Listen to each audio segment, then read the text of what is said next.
కొండ బిట్రగుంట ప్రసన్న వెంకటేశ్వర స్వామి ఆలయం సుమారు 850 సంవత్సరాల క్రితం చోళరాజులు ఈ ఆలయాన్ని నిర్మించారని చెప్పుకుంటారు. నారద మహర్షి కొండ బిట్రగుంట బిలంలో తపస్సు చేశారట.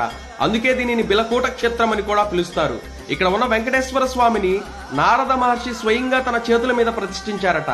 ఇక్కడ ఉన్న ప్రత్యేకత, స్వామివారు తన శంకు చక్రాలను తారుమారుగా అన్ని క్షేత్రాల్లో కనిపించేందుకు భిన్నంగా మనకు దర్శనమిస్తారు. కొండపైకి మెట్ల మార్గంతో పాటు వాహనాలు వెళ్లేందుకు కూడా మార్గం ఉంటుంది. ప్రతి సంవత్సరం మార్చి నెలలో స్వామివారి తిరునాళ్లు 7 రోజుల పాటు అంగరంగ వైభవంగా జరుగుతాయి.